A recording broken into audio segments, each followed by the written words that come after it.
Class, good morning to all of you. Good morning. सबको आवाज आ रही है?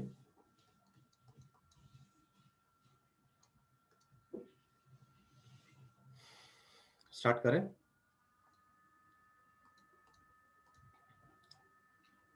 बढ़िया।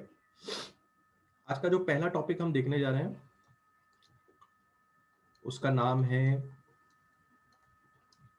Eddy currents. बहुत ही सिंपल टॉपिक अंडरस्टैंड करने के लिए, पर उसको अंडरस्टैंड करने के लिए, एडी करंट्स जैसे टॉपिक को अंडरस्टैंड करने के लिए थोड़ा बहुत नॉलेज की जरूरत है। ठीक है, नॉलेज क्या है जरा मैं आपको समझाता हूं। सपोज कीजिए कि आपके पास एक मैग्नेटिक फील्ड है यहां पे, इस तरह से। ठीक है,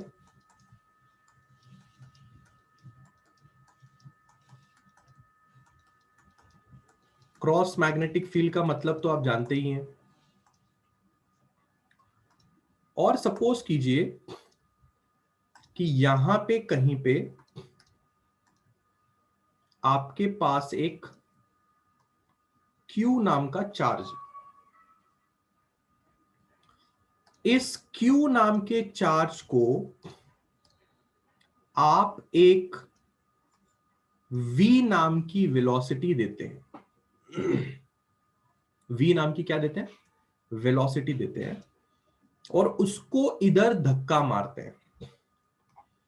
तो जब आप उसको धक्का मारेंगे V नाम की वेलोसिटी से, तो इस तरह से आपका चार्ज आगे की तरफ जाएगा। ये है उसकी वेलोसिटी का डायरेक्शन। बराबर। थोड़े देर के बाद जब ये चार्ज इस मैग्नेटिक फील्ड में एंटर करेगा, आप देख सकते हैं यहां से लेके यहां तक मैग्नेटिक फील्ड नहीं है, पर जब आपने इसको धक्का मारा विद वेलोसिटी v, ये ट्रैवल कर रहा है, और थोड़े देर के बाद अगर ये मैग्नेटिक फील्ड में एंटर करेगा तो ये चार्ज मैग्नेटिक फील्ड में आने के बाद सीधा नहीं जाएगा। ये मैग्नेटिक फील्ड में आने के बाद ऐसा जाएगा।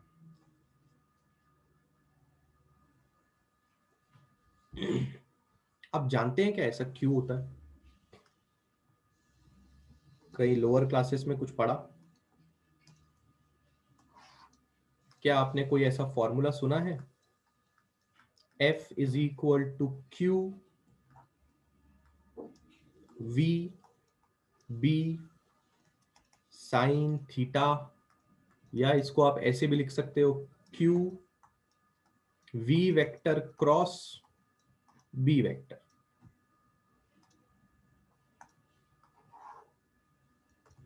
आप जानते हैं इस फॉर्मूले को हमने लोअर स्टैंडर्ड्स में क्यों पढ़ा था? क्या देता है आपको ये formula?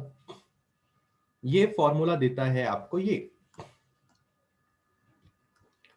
Force acting on a moving charge in an external magnetic field। अगर कोई मूविंग चार्ज है, अगर कोई मूविंग चार्ज है, तो वो मूविंग चार्ज भी मैग्नेटिक फील्ड प्रोड्यूस करता है। क्या प्रोड्यूस करता है? मैग्नेटिक फील्ड प्रोड्यूस करता है। सब लोगों को लगता है कि करंट ही मैग्नेटिक फील्ड प्रोड्यूस करता है, पर मैं आपसे सवाल पूछना चाहूंगा, करंट बनता किससे है? इलेक्ट्रॉन के फ्लो करने से करंट बनता है ना। तो इलेक्ट्रॉन मूव कर रहा है, इलेक्ट्रॉन यानी कि चार्ज। तो चार्ज भी जब कोई मूव करता है तो वो चार्ज भी अपना खुद का मैग्नेटिक फील्ड प्रोड्यूस करता है।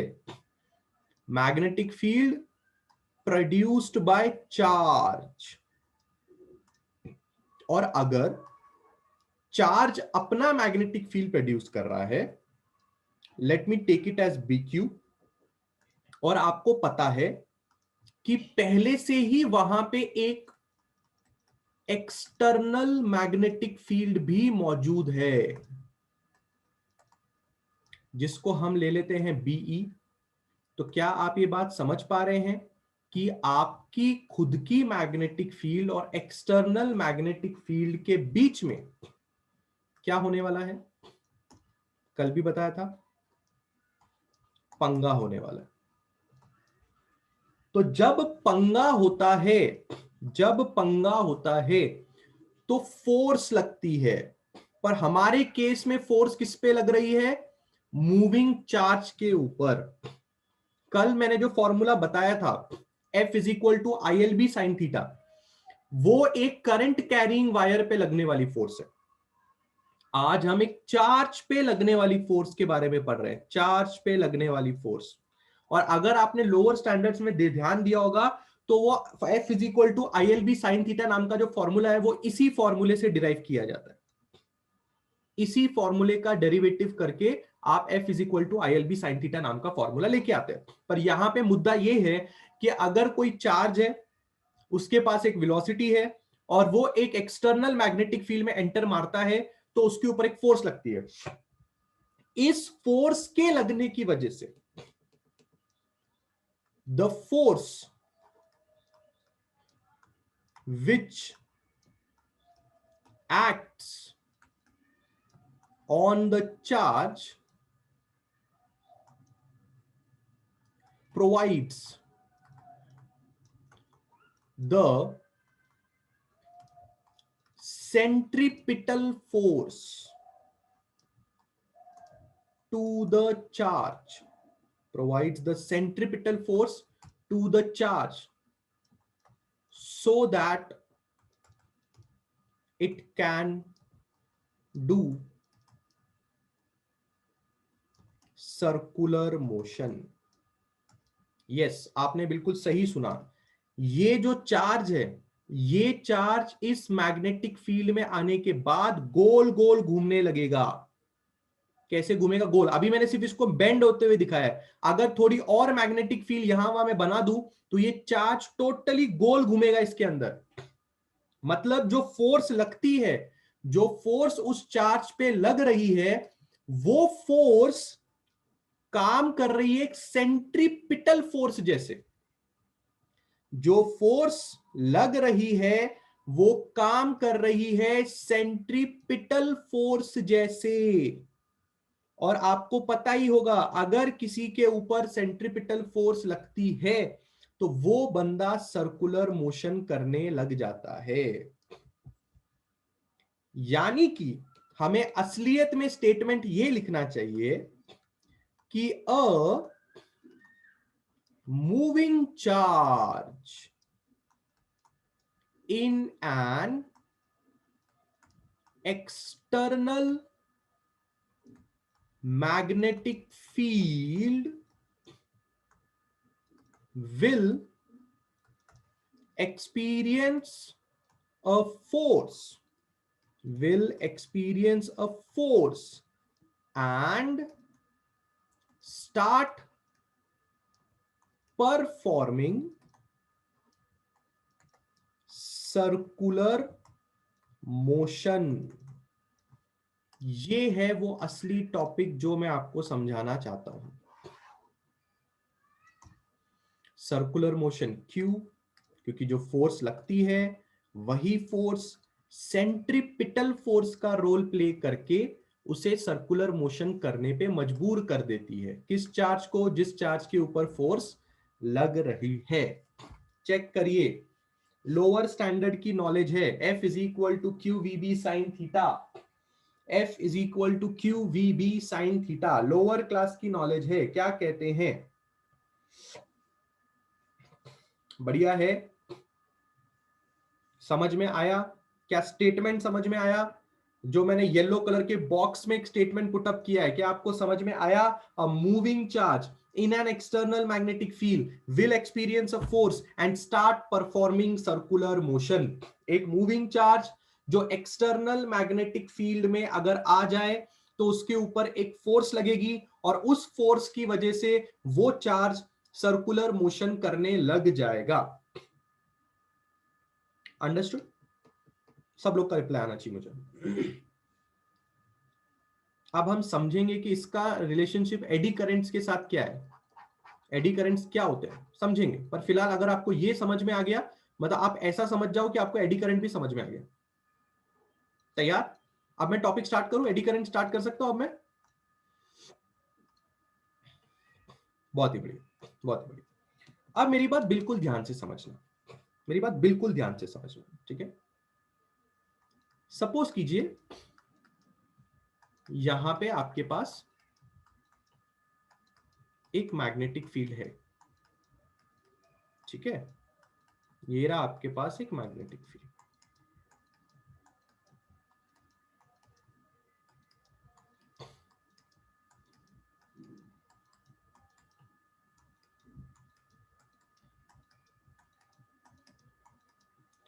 अब आपने क्या किया, आपने एक इस तरह का स्लैब लिया, स्लैब।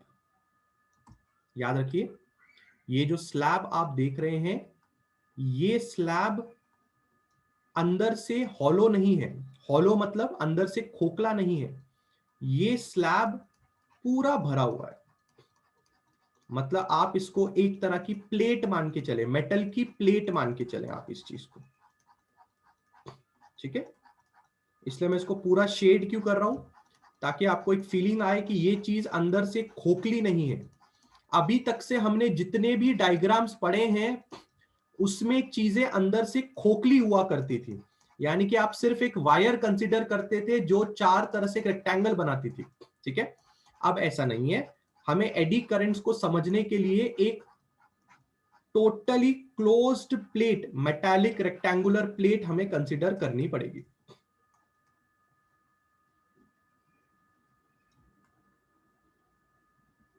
डन, ठीक है? अब पहले हॉलो था, बिल्कुल सही, पहले हम लोग बात करते थे हॉलो के बारे में। अब हम बात कर रहे हैं एक टोटल अच्छा खासा रेक्टेंगुलर प्लेट। अब क्लास, इस चीज को मैं क्या नाम दूंगा, रेक्टेंगुलर मेटल शीट और प्लेट, ठीक है? Class just a minute.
Okay class, really sorry. ठीक है, चलिए, ये है एक रेक्टेंगुलर मेटल शीट और अ मेटल प्लेट। ठीक है, अगर इस रेक्टेंगुलर मेटल शीट या मेटल प्लेट को मैं इस मैग्नेटिक फील्ड में लेफ्ट और राइट एक पर्टिकुलर वेलोसिटी से, लेफ्ट और राइट एक पर्टिकुलर वेलोसिटी से अगर मैं आगे पीछे करूं, तो क्या इस मेटल शीट के across d phi by D t आएगा? D phi by D T metal sheet के पास होगा कि नहीं होगा? बिल्कुल होगा। अगर आप नोटिस करेंगे तो अभी इस पॉइंट ऑफ व्यू में जो आप डायग्राम देख रहे हैं, उसमें सिर्फ 3 कॉलम की मैग्नेटिक फील्ड आपके मेटल शीट से पास हो रही है। अगर ये मेटल शीट थोड़ा आगे आ जाएगा, अगर ये मेटल शीट थोड़ा आगे आ जाएगा तो और ज्यादा मैग्नेटिक फील्ड इससे पास होगी। वापस पीछे आ जाएगा तो कम मैग्नेटिक फील्ड इससे पास होगी। मतलब D phi by D T metal sheet से होने वाला है। ये बात कितने लोग को समझ में आती है? वैसे पिछले 4-5 लेक्चर से मैं यही बात आपको पूछ रहा हूं। अंडरस्टूड? बराबर। अच्छा, अगर D phi by D T metal sheet में हो रहा है, इसका मतलब क्या है? इसका मतलब है कि ईएमएफ डेवलप होगा किसके अंदर? मेटल शीट के अंदर। इसका मतलब क्या है?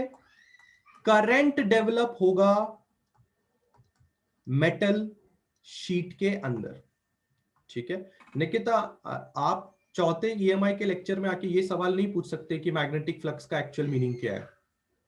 This is the fourth lecture of EMI, and in the fourth lecture of EMI you are coming and asking कि मैग्नेटिक फ्लक्स एक्चुअल में क्या होता है? How is it possible? आगे बढ़ रहे हैं। D phi by D T metal sheet में, ईएमएफ मेटल शीट में पैदा होगा, करंट मेटल शीट में पैदा होगा। अब इतनी बातें तो आपको पहले से ही पता है, पर मेरा मुद्दा यह है कि अगर मेटल शीट में करंट पैदा हुआ, इसका मतलब यह है कि फ्लो ऑफ इलेक्ट्रॉन्स हो रहे हैं मेटल शीट में। करंट पैदा होने का मतलब क्या है?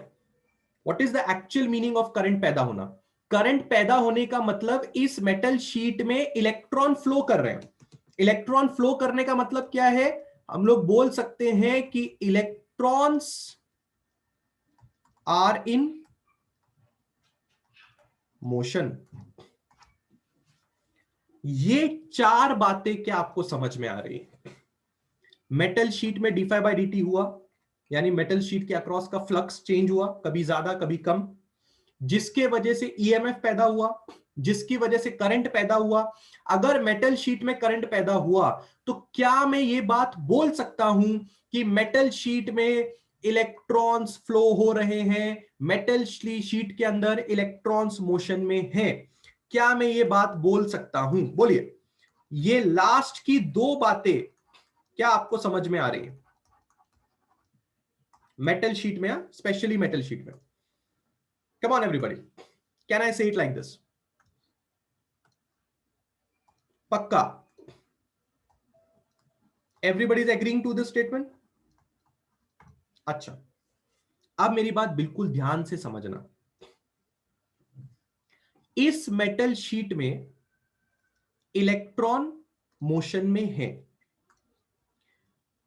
थोड़े देर के बाद इलेक्ट्रॉन को यह पता चलेगा कि उनके ऊपर एक मैग्नेटिक फील्ड गिर रही है। इलेक्ट्रॉन इस मेटल शीट में है, मेटल शीट में इलेक्ट्रॉन मोशन में है और उनके ऊपर एक मैग्नेटिक फील्ड भी गिर रही है। तो इलेक्ट्रॉन जब मोशन में है, यानी कि चार्ज मोशन में है, और उसके ऊपर एक मैग्नेटिक फील्ड गिर रही हो, force acting on a moving charge in an external magnetic field, अभी अभी हमने टॉपिक पढ़ा, a moving charge in an external magnetic field experiences a force and start performing circular motion. क्या ये कहानी यहां पे लागू हो सकती है? बिल्कुल हो सकती है। जैसे ही करंट पैदा होता है और जैसे ही इलेक्ट्रॉन यहां पे मूव करना शुरू होता है, इलेक्ट्रॉन को पता चलता है कि आइला, अपने ऊपर तो एक मैग्नेटिक फील्ड गिर रही है। अगर अपने ऊपर एक मैग्नेटिक फील्ड गिर रही है तो अपन सीधे लाइन में ट्रैवल नहीं कर सकते, अपन लोगों को घूमी घूमी करना पड़ेगा। तो इलेक्ट्रॉन जो है वो इस मेटल सरफेस के अंदर ऐसा घूमी घूमी करना शुरू कर देता है। देख रहे हो आप? इलेक्ट्रॉन घूमी घूमी करना क्यों शुरू कर देता है? This is what, this is flow of electrons in circular motion. वापस प्रीवियस नॉलेज को जरा ध्यान से देखिए। प्रीवियस नॉलेज में आपसे यह सिखाया गया कि अगर कोई भी चार्ज अगर मूविंग चार्ज है और अगर उसको एक्सटर्नल मैग्नेटिक फील्ड में रख दिया जाए तो उसके ऊपर एक फोर्स लगती है जिसकी वजह से वो सर्कुलर मोशन करने लग जाता है।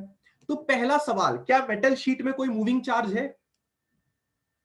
बोलिए, क्या मेटल शीट में कोई मूविंग चार्ज है? हाँ है। वो मूविंग चार्ज का नाम क्या है क्लास? इलेक्ट्रॉन। और अगर कोई आपसे सवाल पूछेगा कि इलेक्ट्रॉन क्यों मूव कर रहा है, तो आप बोलोगे अरे मेटल शीट में करंट पैदा हुआ ना, करंट पैदा होने का मतलब इलेक्ट्रॉन का मूव करना है। So if electrons are moving in the magnetic field FIELD, then they will experience a force and start doing what class? क्या करना शुरू कर देंगे वो? सर्कुलर मोशन करना शुरू कर देंगे। कौन शुरू कर देंगे? इलेक्ट्रॉन्स। किसके इलेक्ट्रॉन्स? मेटल शीट के इलेक्ट्रॉन्स। और मेटल शीट के इलेक्ट्रॉन्स को मूव कैसे करना पड़ा? क्योंकि करंट पैदा हो गया। करंट पैदा क्यों हुआ? क्योंकि ईएमएफ पैदा हो गया। ईएमएफ पैदा क्यों हुआ? क्योंकि d∅dt हुआ। तो अगर आप इस शीट के अंदर इलेक्ट्रॉन को सर्कुलर मोशन करते हुए देखोगे, तो अगर इलेक्ट्रॉन सर्कुलर मोशन कर रहा है तो इसका मतलब क्या हुआ क्लास? इसका मतलब हुआ if electrons are doing circular motion, this implies then current will also do circular motion. क्योंकि जिस तरह से इलेक्ट्रॉन जाता है या जिस तरह से इलेक्ट्रॉन मूव करता है वैसा ही डायरेक्शन करंट का भी होगा। तो अगर इलेक्ट्रॉन सर्कुलर मोशन करना शुरू कर देता है इलेक्ट्रॉन, तो करंट भी तो सर्कुलर मोशन करना शुरू कर देगा। और ऐसे सर्कुलर मोशन करते हुए जो करंट होता है उसी को बोला जाता है क्या? Eddy currents. आप जानते हैं क्या रियलिटी में एडी का मतलब क्या होता है? आसान भाषा में आप जानते हैं एडी का मतलब क्या होता है? एडी का मतलब होता है भंवरा। कभी पानी में भंवरा बनते हुए देखा आप लोगों ने? Have you seen? उसको वर्लपूल भी बोलते हैं। वर्लपूल, वर्लपूल भी बोलते हैं। पानी में या हवा का देखा? टॉर्नेडो टाइप देखा? टॉर्नेडो टाइप हवा का चक्रव्यूह देखा? ऐसा गोल गोल घूमती है हवा, पानी में ऐसा गोल गोल घूमता है, कभी ना कभी देखा है। उसको अपन एडी बोलते हैं, उसको अपन एडी बोलते हैं। तो why we are calling the currents as eddy currents? Why we are calling currents as eddy currents? Because currents घूमी घूमी कर रहा है। क्या कर रहा है करंट? करंट घूमी घूमी कर रहा है। करंट घूमी घूमी क्यों कर रहा है? क्योंकि इलेक्ट्रॉन घूमी घूमी कर रहा है। इलेक्ट्रॉन घूमी घूमी क्यों कर रहा है? क्योंकि इलेक्ट्रॉन के ऊपर फोर्स लग रही है। इलेक्ट्रॉन के ऊपर फोर्स क्यों लग रही है? क्योंकि इलेक्ट्रॉन एक मैग्नेटिक फील्ड में मूव कर रहा था। इलेक्ट्रॉन किस में मूव कर रहा था? Electrons are moving in a magnetic field. तो उनके ऊपर लगी एक फोर्स जिसके वजह से इलेक्ट्रॉन घूमी घूमी कर रहे हैं। अगर इलेक्ट्रॉन घूमी घूमी कर रहे हैं तो करंट भी घूमी घूमी करेगा। इसलिए उस करंट का नाम पड़ा एडी करंट। समझा? मतलब समझा? इसलिए पहले मैंने आपको यह अलग से कंसेप्ट समझाया कि इलेक्ट्रॉन घूमी घूमी कर सकता है। इसलिए मैंने लेक्चर शुरू करने के पहले ही तुम्हें F is equal to Q V B sine theta formula समझाया। मैं ये भी बोल सकता था 11th स्टैंडर्ड में, you know F is equal to Q V B, you know electron do घूमी घूमी इन एक्सटर्नल मैग्नेटिक फील्ड। पर फिर भी मैंने तुम्हें वो पूरा कंसेप्ट समझाया ताकि तुम्हें ये पता चले कि ये जो येलो बॉक्स में लिखा है ये एडी करंट्स का हार्ट एंड सोल है। A moving charge in an external magnetic field will experience a force and start performing circular motion। तो जैसे ही करंट पैदा होता है, करंट अपने इलेक्ट्रॉन्स को बोलता है चलो मूव करो। इलेक्ट्रॉन बोलते हैं आइला हम लोग मूव करने के लिए तैयार है, पर हमारे ऊपर एक एक्सटर्नल मैग्नेटिक फील्ड गिर रही है। तो इलेक्ट्रॉन बोलेगा हम सीधा सीधा मूव नहीं कर सकते, हम सर्कुलर मोशन करेंगे। तो करंट बोलेगा ठीक है तुम सर्कुलर मोशन करोगे तो मैं भी सर्कुलर मोशन करूंगा। तो अब से मेरा नया नाम है एडी करंट, घूमी घूमी करने वाला करंट। कितने लोग को एडी करंट समझा? How many of you have understood what are eddy currents? घूमी घूमी करने वाला करंट समझा? कोई मुझे डाउट पूछना चाहता है? क्लियर है? 100% आपके दिमाग में क्लियर है? कोई अगर एडी करंट्स के ऊपर आपको सवाल पूछ लेगा तो आप उसको जवाब दे सकते हैं?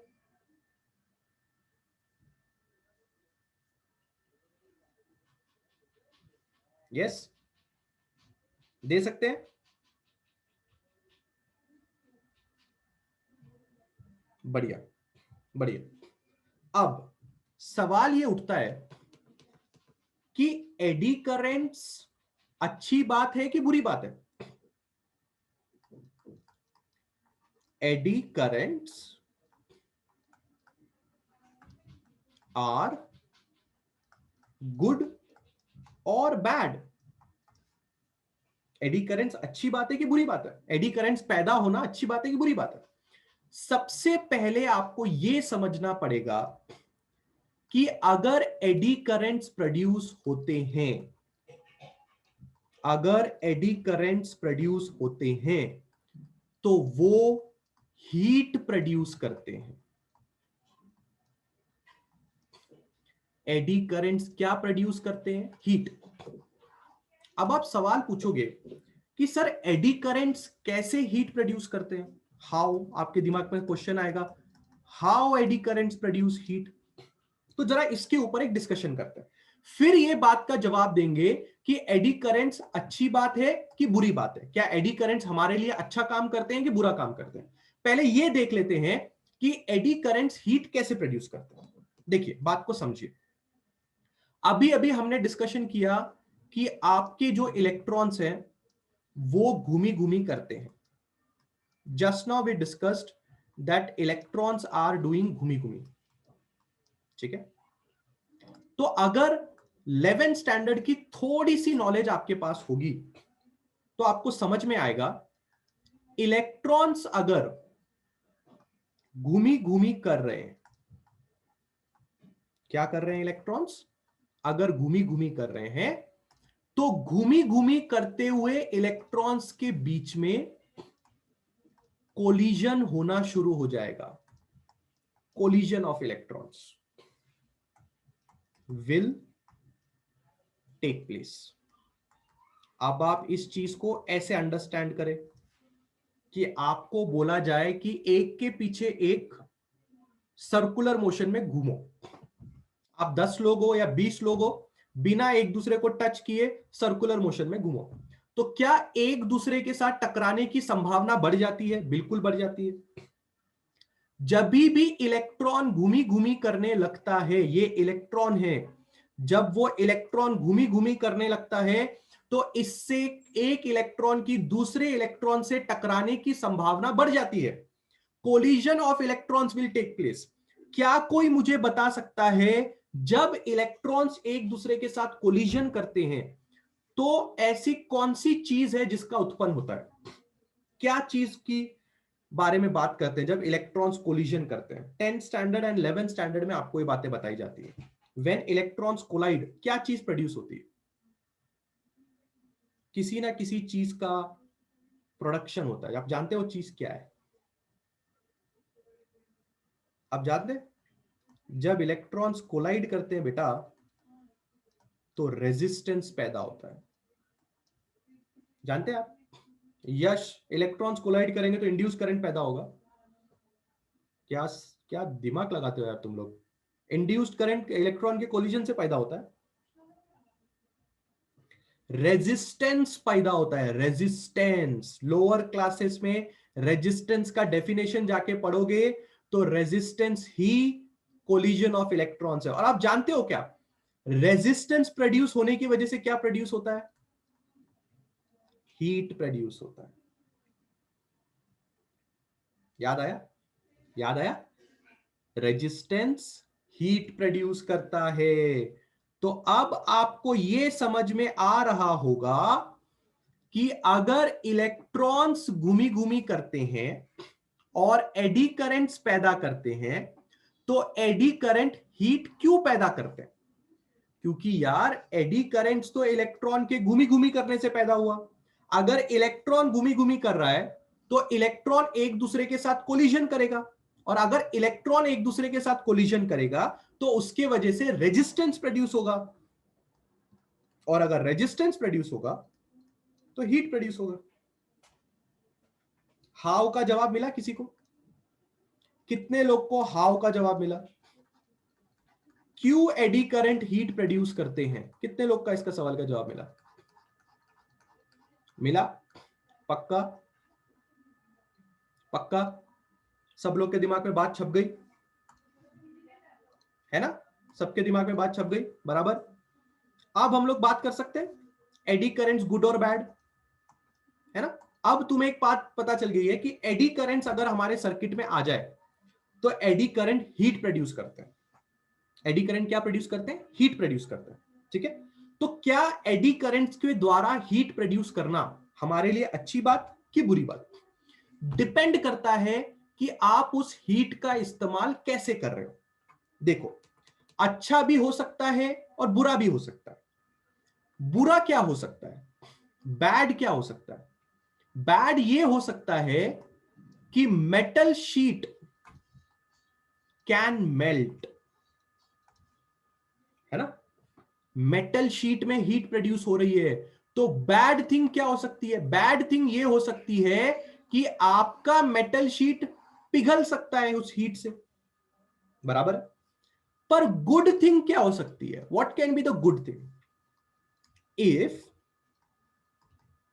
metal sheet has high melting point, अगर आपके मेटल शीट के पास हाई मेल्टिंग पॉइंट है तो क्या हो सकता है?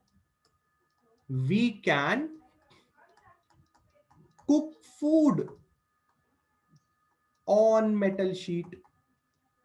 आप उस मेटल शीट के ऊपर खाना पका लो। अगर उसका मेल्टिंग पॉइंट ज्यादा है तो वो चीज पिघलेगी नहीं। अगर वो चीज पिघलेगी नहीं तो वो चीज धीरे धीरे इतनी गर्म हो जाएगी कि आप उसके ऊपर खाना पका सकते हो। तो आप सोच रहे हो कि सर ये आइडिया किसी को आया क्यों नहीं? आया ना, और आप अपने घर में इसका इस्तेमाल भी करते हो। इंडक्शन चूल्हा किसी को पता है? Anybody knows induction? देखा कभी इंडक्शन? देखा है? इलेक्ट्रिसिटी से चलता है। कितने लोग को इंडक्शन पता है?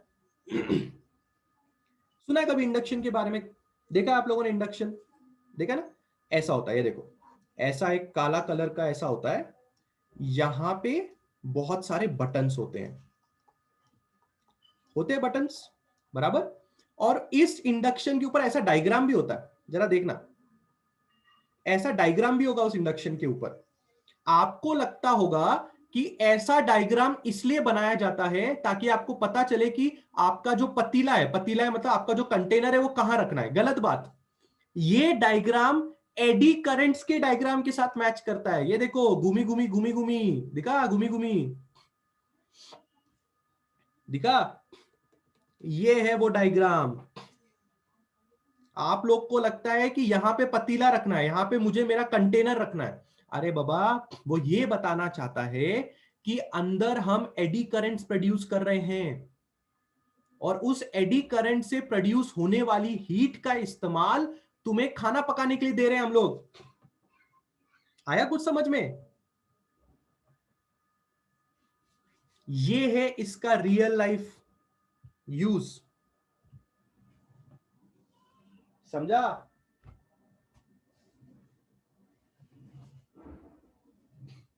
समझा समझा समझा?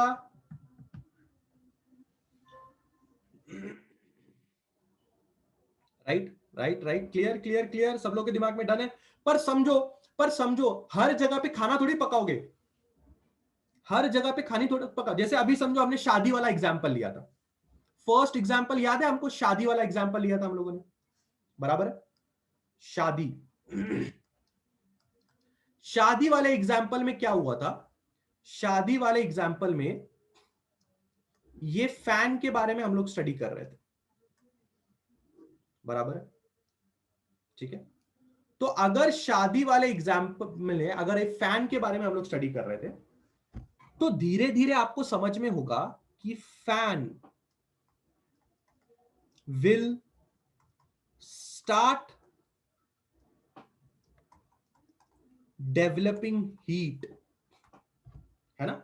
ये जो फैन के ब्लेड्स आप देख रहे हो ना, ये फैन के ब्लेड्स धीरे धीरे गर्म होना शुरू कर देंगे, क्योंकि यार एडी करंट प्रोड्यूस होगा फैन की ब्लेड्स में। और याद है, वही करंट हम शादी में भी सप्लाई कर रहे थे। पर यहां पे तो करंट फैन में भी है ना। मैंने बोला ना, फैन को अगर टच करोगे तो झटका मारेगा, क्योंकि फैन में ईएमएफ प्रोड्यूस हुआ है, फैन में एडी करंट प्रोड्यूस हुआ है, फैन में ही करंट प्रोड्यूस हुआ है। तो अगर फैन में आपने हाथ लगाया तो फैन में एडी करंट्स है, इसका मतलब फैन गर्म होगा। तो तुम थोड़ी यहां पे फैन पे खाना पकाने वाले हो। और अगर ये फैन ज्यादा गर्म हो गया तो हो सकता है कि कोई प्रॉब्लम आ जाए, है ना? बराबर है। तो तुम्हें यह भी ध्यान रखना पड़ेगा कि इस फैन में ज्यादा हीट प्रोड्यूस ना हो। तो इसके लिए अगर तुम्हारे घर में कंप्यूटर है और तुम्हारे कंप्यूटर में कोई सीपीयू लगा हुआ है, तो आप नोटिस करोगे कि सीपीयू पूरा तरह से पैक नहीं होता। सीपीयू के अंदर छेद होते हैं, आउटर जो सीपीयू का कवर होता है उसमें छेद होते हैं, ताकि हीट वहां से बाहर निकल सके। तो आपने क्या करना है क्लास, यहां पे भी वो दिमाग लगाना है। आप जो भी फैन बनाओगे उसमें इस तरह के छेद होने चाहिए। क्या होने चाहिए? छेद होने चाहिए। इस छेद से क्या होता है? फैन में जो हीट होती है वो सारे जगह पे ट्रांसफर नहीं होती। ये छेद फैन की हीट को कम करते हैं। कोई भी चीज अगर अक्खे मेटल से बनी होगी तो उसमें हीट ज्यादा पैदा होती है। पर अगर आप ऐसी छेद कर दो, अच्छी बात है ना विजय, अगर ये छेद से मैग्नेटिक फील्ड पास होगी तो डी5/dt उल्टा अच्छा मिलेगा हम लोग को, बराबर है ना? डी5/dt और अच्छा मिलेगा हम लोग को। तो ये छेद क्या करता है? ये छेद वेंटिलेटर की तरह काम करता है। वेंटिलेटर मतलब ये छेद के थ्रू हीट यहां से बाहर निकल सकती है। और फिर आप तो जानते ही हैं, एक अलग से फैन भी लगा होता है जनरेटर में जो गर्म हवाओं को बाहर फेंक देता है, जिसको आप वेंटिलेटर का फैन बोलते हैं, बराबर? जिसको हम वेंटिलेटर का फैन बोलते हैं। तो जब गर्म हवाएं यहां से बाहर निकलेंगी तभी तो काम बनेगा। अब आप सोच रहे हैं सर, छेद करने से कैसे हीट बाहर निकलेगी? इसका एग्जाम्पल मैं आपको चपाती से देता हूं। चपाती, रोटी, भाकरी। अगर गरम गरम चपाती, रोटी या भाकरी आपके सामने रख दी जाए, आप क्या करते हो? बोलो, क्या करते हो? अरे बोलो। तोड़ते हैं उसको? आप बोलोगे सर वैसे भी चपाती तो तोड़ के ही खाते हैं, पर मैं पूछ रहा हूं अगर गरम गरम चपाती को, या गरम गरम चपाती भी छोड़ो, अगर गरम गरम राइस का ठेपला आपके सामने रख दिया जाए, होता है चम्मच से राइस निकाल के आपके सामने रख दी जाए, तो इस गरम गरम राइस और दाल को ठंडा करने के लिए आप राइस को तोड़ते हो ना, खुला खुला करते हो, भाकरी के टुकड़े करते हो, चपाती के टुकड़े करते हो। तो ये टुकड़े करने से क्या होता है भाई, आप देखो जैसे आप टुकड़े करते हो ना उसमें से हीट बाहर निकलती है ऐसे, do do do do do do do do, दिखता? देखा है कभी? देखा है हीट ऐसे बाहर निकलती चपाती के अंदर से, ऐसे राइस के अंदर से हीट बाहर निकलती। हाँ, तो यही काम फैन के इन होल से भी होता है। आए आपको बात समझ में? तो ये फैन के जो होल हैं वो एज अ वेंटिलेटर काम करते हैं, तो जितनी भी फैन के पंखे में हीट प्रोड्यूस होगी वो इन होल से बाहर निकल जाती है। आया समझ में? कितने लोग को बात समझ में आई?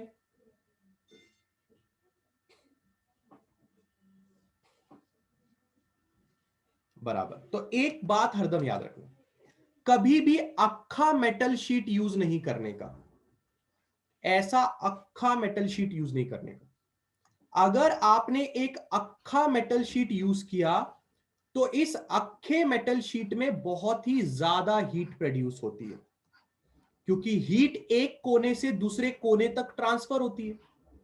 अक्खा मेटल शीट कभी भी यूज नहीं करने का। अगर आप मेटल शीट यूज ही करना चाहते हैं तो आप एक ऐसा मेटल शीट यूज करें जिसमें बीच में गैप्स हो, ऐसे ऐसे बीच में गैप्स होने चाहिए। इन गैप की मदद से क्या होता है, जो भी हीट प्रोड्यूस होती है वो इन गैप्स के थ्रू बाहर निकल जाती है। अगर आप नहीं चाहते कि आपका मेटल शीट पिघल जाए तो आप ऐसी गैप वाली मेटल शीट्स का इस्तेमाल करें। ये जो गैप आप देख रहे हैं क्लास, इनको टीथ बोला जाता है। You call it as what? Teeth. Teeth यानी कि दांत, बराबर।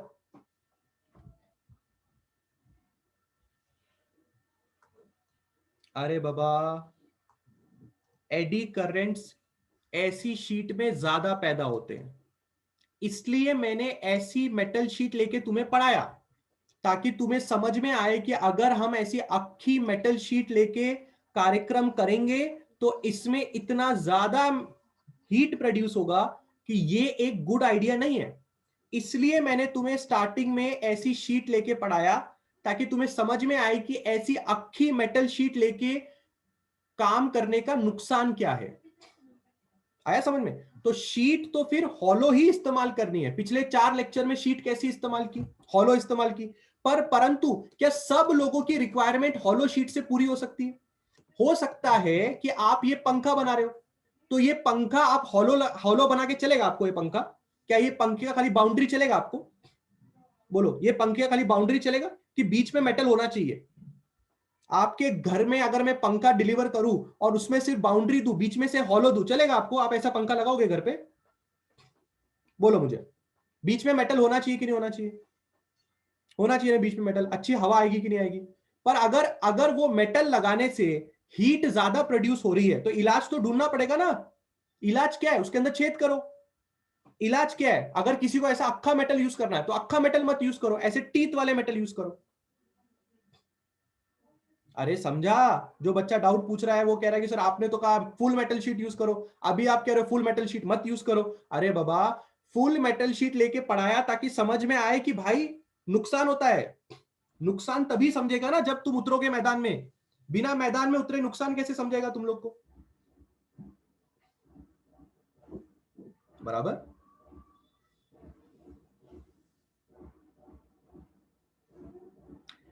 आदित्य कामले का सवाल है कि सर जब आपने बोला था कि इलेक्ट्रिक चूल्हा पे पतीला रखने से वो गर्म होता है और जब हम उस पे हाथ रखते हैं तो अपने को हीट फील नहीं होता है।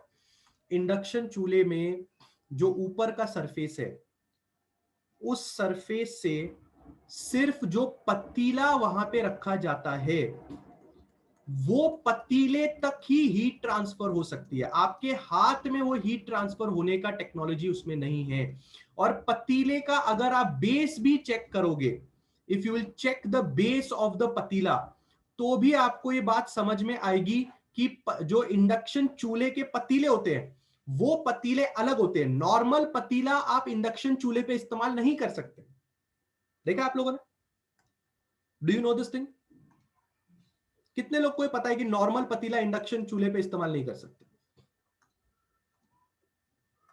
नॉन स्टिकी नहीं, no it's not non sticky. Non sticky नहीं, इंडक्शन चूल्हे पे यूज होने वाले पतीले का बेस देखा है? कितने लोगों ने देखा इंडक्शन चूल्हे पे रखने वाले पतीले का बेस?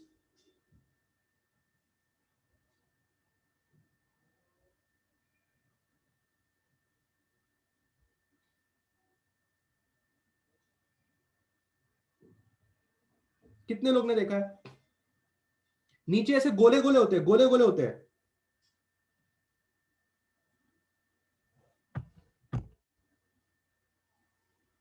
देखा?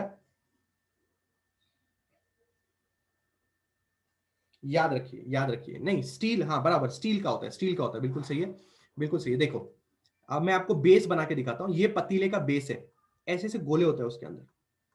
और पतीले का जो बेस होता है ना वो अलग कलर का होता है। पतीले का बेस अलग कलर का होता है। उससे समझ में आता है कि ये इंडक्शन के लिए यूज होने वाला पतीला है। ठीक है? ये या तो आयरन से बना होता है, या तो स्टेनलेस स्टील से बना होता है, या फिर कास्ट आयरन नाम की एक चीज होती है, उससे बना होता है। ठीक है? ये चारों चीजें ही यहां से हीट ले सकती है। ठीक है ना? अगर आप ग्लास रख दोगे, ग्लास से बना हुआ कोई पतीला रख दोगे, तो वो गर्म होने वाला नहीं है। आप अगर ये रखोगे, क्या कहते हैं उसको, हाथ रखोगे, तो भी वो गर्म होने वाला नहीं है। याद रखिए, हीट तभी जनरेट होती है जब इसके ऊपर ये पतीला रखा जाता है, तब सर्किट कंप्लीट होता है। और ये पतीला और ये इंडक्शन दोनों मिला के सर्किट को कंप्लीट करते हैं, तब जाके हीट प्रोड्यूस होना चालू होता है। जो इंडक्शन का प्रोसेस है वो ये लोग की वजह से भी होता है, हाथ की वजह से नहीं होता, ग्लास की वजह से नहीं होता। समझा?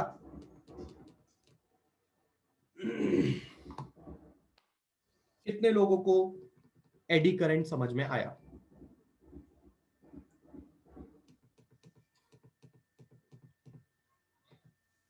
देखो देखो देखो, वापस एक बार एक्सप्लेन करता हूं।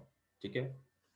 जब आप इसके ऊपर पतीला रखोगे, जब आप इसके ऊपर पतीला रखोगे, पतीला जिस मटेरियल से बना हुआ है वो मटेरियल जब यहां पे टच होता है तब हीट प्रोड्यूस होती है। अब आपको क्या लग रहा होगा?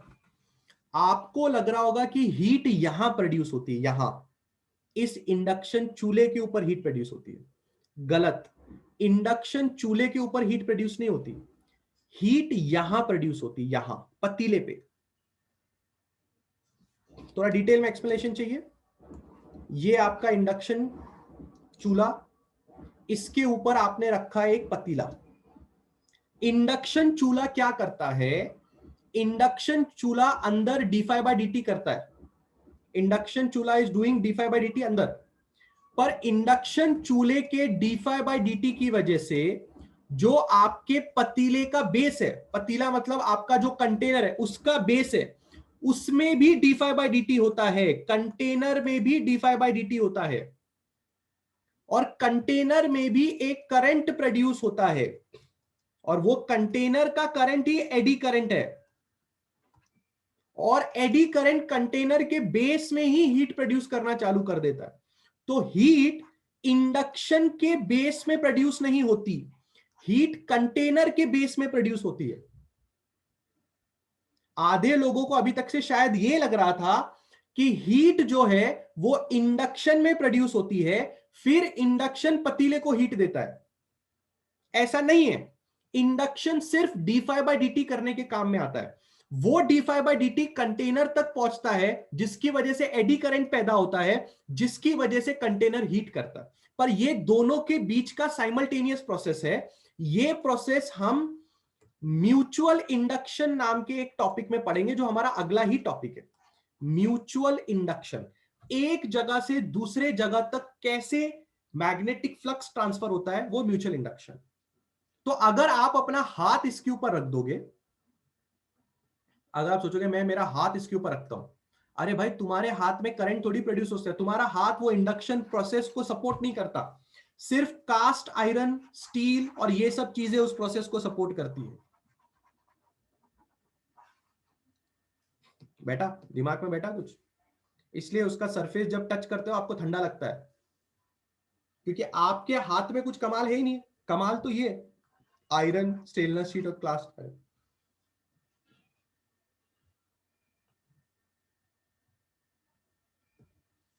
Got it everybody?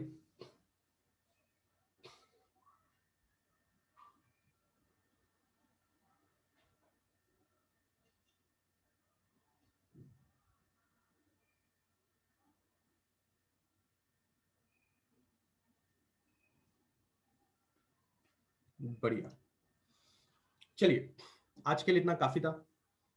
आज का इंडक्शन कुकर वाला एग्जाम्पल, एडी करेंट्स वाला एग्जाम्पल, आई होप आपको समझ में आया होगा। एक चीज मैं आपको बताना भूल गया, एक मिनट, 2 मिनट वापस शेयर कर लेता हूं स्क्रीन। याद रखिए कि हमने अभी एक 50% चैप्टर हमने कंप्लीट कर दिया। इसके बाद सेल्फ इंडक्शन, म्यूचुअल इंडक्शन और ट्रांसफॉर्मर जैसी कुछ चीजें बाकी हैं। ये चैप्टर का अगला भाग है जो हम नेक्स्ट लेक्चर से चालू करेंगे।